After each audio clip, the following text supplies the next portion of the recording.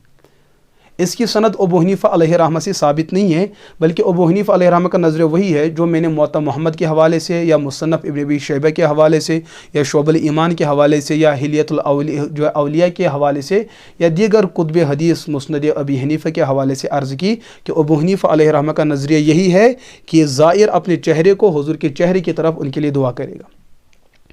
کیوں ابن حمام نے یہ کیوں فرمایا کہ ابو لیث کی یہ بات ثابت نہیں؟ فرماتے ہیں بما روا ابو حنیفہ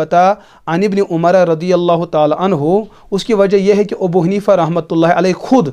ابن عمر رضی اللہ تعالی عنہ سے یہ حدیث نقل کرتے ہیں، وہ فرماتے ہیں قال من السنت، سنت یہ ہے ان تأتی قبر رسول اللہ صلی اللہ علیہ وسلم کہ زائر حضور کے روزے پہ آ جائے گا، فتستقبل القبر بوجہک، کہ وہ اپنے چہرے کو حضور کے مبارک قبر اور چہرے کی طرف کرے گا،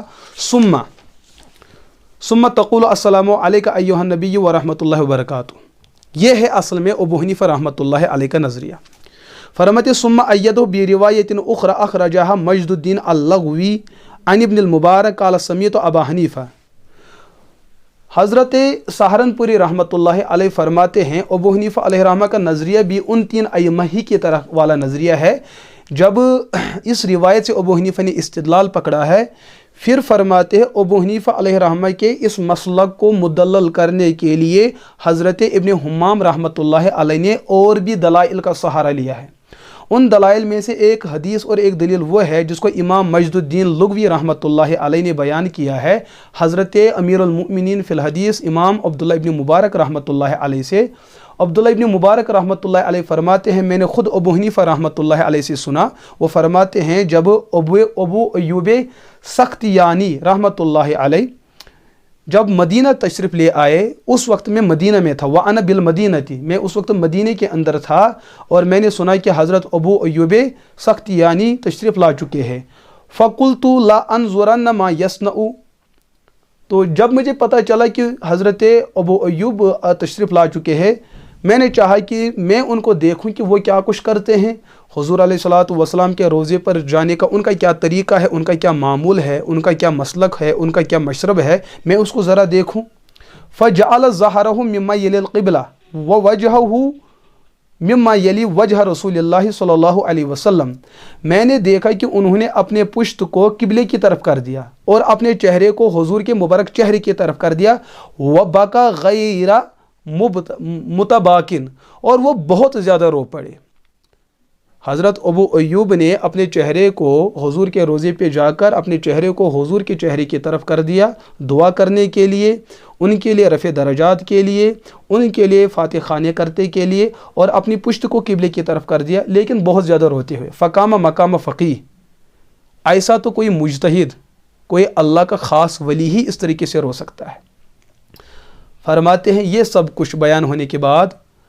حضرت سہارنپوری رحمۃ اللہ علیہ فرماتے ہیں ملا علی قاری علیہ رحمہ نے دونوں روایتوں کو جمع کیا ہے، جس میں ابو لیث فرماتے ہیں کہ قبلے کی طرف چہرہ کیا جائے، اور اس روایت کو بھی جمع کیا جس کو ابن حمام نے بیان کیا کہ روزے رسول میں حضور علیہ الصلوۃ والسلام کے مبارک چہرے کی طرف اپنا چہرہ کیا جائے۔ ان دونوں روایتوں کو بیان کرنے کے بعد فرماتے ہیں ثم قال العلامۃ القاری بعد نقلہ وفیہ تنبیہ علی ان ھذا ہوا مختار الامام بعد ما کان مترددا فی مقام المرام۔ حضرت ملا علی قاری رحمۃ اللہ علیہ یہاں پر رہ کر انہوں نے اپنی کتاب جو ان کی کتاب کا حوالہ پیچھے گزر چکا ہے، المسلک المتقصد فی المنسک المتوسط، یہ ایک بہت بڑی کتاب ہے، تقریباً اس کے صفحہ 514 پر ایک عنوان ہے باب زیارتی سید المرسلین، اور دوسرا عنوان ہے باب زیارت قبر سید المرسلین۔ وہاں پر انہوں نے اس مسئلے کو بیان کیا ہے۔ یہ کتاب مکتبہ الامدادیہ مکہ مکرمہ سے چھپی ہے، تقریباً 700 صفحات کی کتاب ہے، بڑی مضبوط کتاب ہے۔ اس کے اندر ملا علی قاری علیہ رحمہ نے دونوں باتوں کو نقل کرنے کے بعد لکھا ہے کہ یہاں پر ایک تنبیہ ہے کہ ابو حنیفہ علیہ رحمہ کا جو مسلک مختار ہے، جس پر ان کا عمل ہے، جو انہوں نے اختیار کیا ہے، وہ وہی ہے جو حضرت ابن حمام رحمۃ اللہ علیہ نے بیان کیا کہ ابن عمر رضی اللہ تعالیٰ عنہ فرماتے ہیں زائر کے لیے سنت یہ ہے کہ جب بھی وہ روضہ رسول پہ آئے اپنے چہرے کو حضور کے مبارک چہرے کی طرف کرتے ہوئے حضور کے لیے دعا کرے. یہ طریقہ ہے اور یہی سنت ہے. ابو حنیفہ رحمۃ اللہ تعالیٰ علیہ کا یہی نظریہ ہے. پھر یہاں پر وہ ایک بیان مسئلہ کرتے ہیں کہ جو ابو لیث کی روایت ہے اگر اس کو بھی تسلیم کیا جائے اور ابن حمام کی روایت کو بھی تسلیم کیا جائے، ان دونوں کو جمع کرنے کا جو طریقہ ہے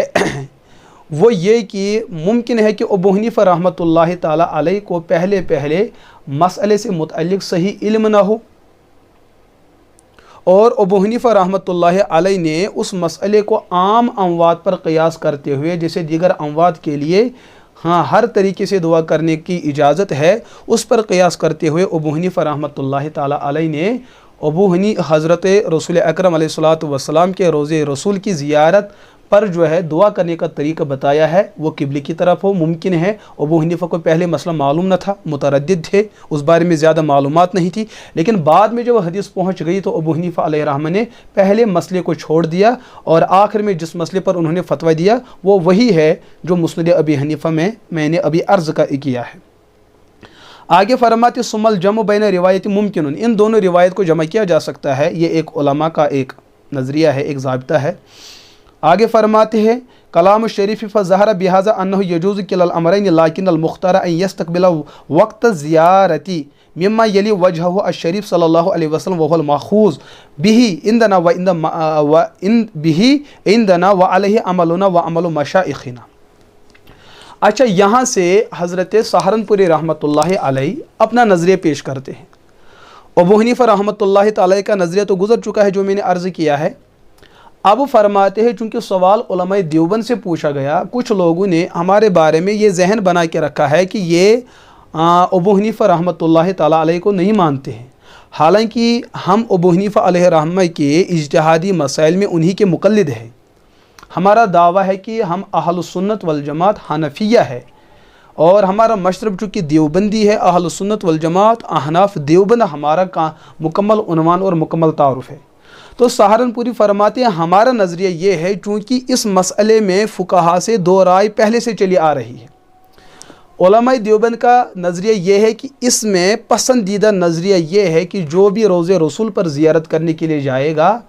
اس کو چاہے افضل اور سنت طریقہ یہ ہے کہ اپنا چہرہ حضور کے مبارک چہرے کی طرف کرے گا اور اپنی پشت قبلے کی طرف کرے گا، پھر حضور کے لیے دعا کرے گا. ہمارا پسندیدہ اور ہم بھی اسی پر عمل کرتے ہیں. لیکن اس کے مد مقابل جو دوسرا نظریہ ہے اس پر عمل کرنے والوں کو ہم گمراہ نہیں کہتے ہیں، اس پر عمل کرنے والوں کو ہم گستاخ نہیں کہتے ہیں، کیونکہ اس کا نظریہ بھی احادیث سے ملتا جلتا ہے، احادیث میں اس کا نظریہ ثابت ہے. ہاں، ہم یہ سمجھتے ہیں کہ حضور علیہ الصلوۃ والسلام چونکہ احترام کے زیادہ حقدار ہے، عزت اور احترام کے زیادہ حقدار ہے، اس چیز کے پیش نظر ہم نے دیگر اموات اور حضور علیہ الصلوۃ والسلام کے مبارک قبر کے درمیان یہ خط امتیاز کھینچا کہ ان کے لیے الگ قانون ہو سکتا ہے، لیکن حضور علیہ الصلوۃ والسلام کے لیے جو افضلیت کا قانون یہ ہے کہ حضور کے روضے اور قبر کی طرف چہرہ کرتے ہوئے دعا کی جائے. علماء دیوبند کا یہی نظریہ ہے. فرماتے اس پر ہم اور ہمارے سب مشائخ علماء دیوبند، چاہے حاجی امداد اللہ مہاجر مکی رحمۃ اللہ علیہ، مولانا قاسم نانوتی علیہ رحمہ، رشید احمد گنگوئی رحمۃ اللہ علیہ، حضرت تھانوی، حضرت شیخ الاسلام، حضرت مدنی اور تمام ہمارے فضلاء، ہمارے اکابرین اور ہمارے مشائخ کا اسی پر عمل ہے کہ ہم کہتے ہیں کہ اپنا چہرہ روزے کی طرف، حضور کے روزے کی طرف کرے، حضور کے چہرے مبارک کی طرف، پھر دعا کرے. یہ ہمارا نظریہ ہے. فرماتے وَهَكَذَا الْحُكْمُ فِي الدُّعَاءِ، اور اسی طریقے سے ہم دعا کے بارے میں بھی اسی طریقے کا نظریہ رکھتے ہیں. دو چیزیں ہیں، ایک ہے حضور علیہ الصلوۃ والسلام کے روزے پہ جا کر صلاۃ و سلام پڑھنا، ان کے لیے تسبیحات پڑھنا، ان کے لیے تحلیلات پڑھنا، ان کے رفع درجات کے لیے اذکار پڑھنا. ہم کہتے ہیں کہ اگر کوئی زائر یہ چاہتا ہے کہ میں روزے رسول پر جا کر حضور پر صلاۃ و سلام پڑھوں تو بہتر اور افضل طریقہ یہ ہے کہ روزے رسول پہ جا کر حضور علیہ الصلوۃ والسلام کے مبارک چہرے کی جہت میں آ کر اپنے چہرے کو حضور کے چہرے کی طرف کرے. تعظیم اور احترام کے درجے میں وہاں پر رہ کر یہ شخص حضور علیہ الصلوۃ والسلام پر صلاۃ و سلام پڑھ سکتا ہے. اب صلاۃ و سلام پڑھنے کا طریقہ کیا ہے؟ صلاۃ و سلام پڑھنے کا جو طریقہ کتابوں میں موجود ہے، جیسے نور الایضاح کے اندر موجود ہے، اسی طریقے سے دیگر کتابوں کے اندر یہ ہے الفقہ المیسر کے اندر جو ہمارے مدارس اسلامی کے اندر پڑھائی جاتی ہے، اس میں مستقل ایک عنوان ہے زیارت النبی صلی اللہ علیہ وسلم، حضور کے مبارک روزے پر آنے کے بعد ایک انسان کس طریقے سے صلاۃ و سلام عرض کرے گا۔ یا اسی طریقے سے دوسری کتاب جس کا میں نے نام عرض کیا ہے نور الایضاح، اس میں بھی بالکل یہی مستقل عنوان ہے، باب زیارتی قبر النبی صلی اللہ علیہ وسلم۔ وہاں پر انہوں نے صلاۃ و سلام کو عرض کیا، الصلاۃ والسلام علیک یا رسول اللہ، اس طریقے سے جس کو ہم درود حضور کہتے ہیں، ان تمام ثابت شدہ کلمات اور الفاظ کو وہاں پر بیان کیا ہے کہ ان کلمات کو لے کر ایک شخص جو ہے حضور علیہ الصلاۃ والسلام پر صلاۃ و سلام پڑھ سکتے ہیں۔ ایک مسئلہ یہ ہے۔ دوسرا مسئلہ ہے کہ حضور علیہ الصلاۃ والسلام کے روزے پر جا کر انسان دعا کس طریقے سے کر سکتا ہے؟ کیا دعا کرنے کا طریقہ، یعنی کہ دعا اللہ سے مانگے گا لیکن حضور علیہ الصلاۃ والسلام کے روزے کے سامنے اب کس طریقے سے مانگے گا؟ کیا دعا کرنے کا طریقہ یہ ہے کہ یہ شخص اپنے چہرے کو قبلے کی طرف رکھے گا اور دعا کرے گا، یا دعا کرتے ہوئے بھی یہ شخص اپنے چہرے کو حضور کے روزے کی طرف چہرہ کرتے ہوئے دعا کرے گا؟ فرماتے ہیں اس بارے میں بھی ہمارا نظریہ یہی ہے کہ بہتر اور افضل یہ ہے کہ اللہ سے مانگنے کے لیے یہ شخص اپنے چہرے کو حضور کے مبارک چہرے کی طرف کرتے ہوئے اللہ سے دعا مانگے گا۔ سوال تو الگ ہے، لیکن اس سوال کے اندر ایک دوسرا مسئلہ سامنے آ رہا ہے۔ وہ مسئلہ کیا ہے وہ سمجھیں۔ مسئلہ یہ ہے کہ ایک انسان جب بھی قبرستان جاتا ہے، قبرستان پر جانے کے وقت دعا کرنے کا سنت اور افضل اور مستحب طریقہ کیا ہے؟ اہل السنت والجماعت احناف دیوبند کا عقیدہ اور نظریہ ہے، جب ہم نے قرآن و سنت کو پڑھا، حضرات صحابہ کرام رضی اللہ عنہم اجمعین کی تعلیمات کو جانا، حضرات علماء اور فقہا کو جانا، تو ہم پر جو بات واضح ہو جاتی ہے کہ دعا کرنا ایک بہترین عبادت ہے۔ اس عبادت کے بارے میں اللہ اور اس کے رسول علیہ الصلاۃ والسلام نے طریقے الگ الگ رکھے ہیں۔ کبھی دعا کرنے کے بارے میں روایات میں ملتا ہے کہ بیٹھ کے دعا کی جاتی ہے، کبھی روایات میں ملتا ہے کہ دعا کھڑے ہو کے کی جاتی ہے، کبھی روایات میں ملتا ہے کہ قبلے کی طرف چہرہ کرتے ہوئے دعا کی جاتی ہے، اور کبھی روایات میں اس چیز کا تذکرہ ملتا ہے کہ قبلے کی طرف پشت کی جائے اور اپنا چہرہ حضور کے روزے کی طرف کرتے ہوئے دعا کی جائے، اور کبھی ایسا ہے کہ عام اموات کی قبروں پر کھڑا ہوتے ہوئے انسان قبلے کی طرف چہرہ کرے گا اور دعا مانگے گا۔ پھر یہ دعا چاہے بیٹھ کے ہوگی یا کھڑے ہو کے، پھر یہ دعا چاہے ہاتھ چھوڑ کے ہوگی یا ہاتھ اٹھاتے ہوگی، ان تمام شکلوں اور صورتوں کی اجازت شریعت نے دے رکھی ہے۔ اس بارے میں علماء جس چیز سے منع کرتے ہیں وہ یہ کہ جب بھی ایک انسان روضہ رسول پہ جائے گا تو وہاں پر ہاتھ اٹھا کر حضور کے چہرے کی طرف اپنا چہرہ کرتے ہوا دعا کرنے کی اجازت اور گنجائش ہے، کیونکہ حضرت انس بن مالک رضی اللہ تعالیٰ عنہ کی روایت ثابت ہے، حضرت ابن عمر رضی اللہ تعالیٰ عنہ کی روایت ثابت ہے، وہ ایسا ہی فرمایا کرتے تھے، اپنے دونوں ہاتھوں کو اٹھایا کرتے تھے، صلاۃ و سلام بھی پڑھتے تھے اور حضور کے لیے دعا بھی فرماتے تھے۔ میت کے لیے دعا فرمانا، میت کے لیے دعا فرمانا، حضور کے لیے رفع درجات کی دعا کرنا، اس کے لیے صحابہ حضور کے روزے کے سامنے کھڑے ہو کر مبارک چہرے کی جہت میں آ کر کھڑے ہو کر دعا مانگتے تھے، اللہ سے حضور کے لیے رفع درجات کی دعا مانگتے تھے۔ تو دیگر اموات کے متعلق بھی دونوں طریقے ہیں کہ ان کو سامنے رکھ کر دعا کی جائے ہاتھ اٹھاتے ہوئے، اس کی بھی گنجائش ہے، لیکن علماء ایک جگہ منع کرتے ہیں، وہ یہ کہ جہاں پر قبرستان سے باہر گزرنے والوں کو اس چیز کا شبہ پیدا ہو جائے کہ یہ جو دعا کرنے والا ہے، ہاتھ اٹھانے والا ہے، یہ اس میت سے، اس صاحب قبر سے دعا مانگ رہا ہے، اپنی حاجت مانگ رہا ہے، اگر گزرنے والے کے ذہن میں یہ خدشہ اور شبہ پیدا ہو جاتا ہے تو اس صورت میں ہاتھوں کو چھوڑتے ہوئے دعا مانگنا پسندیدہ اور افضل ہے، ورنہ ہاتھ اٹھاتے ہوئے دعا مانگنا یہ ناجائز نہیں ہے۔ آپ ہاتھ اٹھا کر بھی دعا مانگے گی، یہ مسلم کے اندر صراحتاً یہ روایت موجود ہے، لیکن بس یہ ہے کہ مانگنے والے کے دل میں یہ جذبہ نہ ہو کہ میں اس صاحب قبر سے دعا مانگ رہا ہوں، میں اس سے اپنی حاجت طلب کر رہا ہوں، میں اس سے اپنی ضرورت مانگ رہا ہوں، اگر یہ چیز ہے پھر اس صورت میں دعا کا یہ طریقہ بالکل ناجائز اور حرام ہے۔ لیکن اگر یہ رسومات نہیں، یہ رواجات نہیں، یہ خرافات نہیں ہیں، ان تمام خرافات سے جو بھی دعا خالی ہوگی شریعت اس کی اجازت دیتی ہے، پھر چاہے وہ بیٹھ کے مانگی جائے یا کھڑے ہو کے، قبلے کی طرف چہرہ کرتے ہوئے یا میت کی طرف چہرہ کرتے ہوئے، ہاتھ اٹھاتے ہوئے یا ہاتھ چھوڑتے ہوئے، بس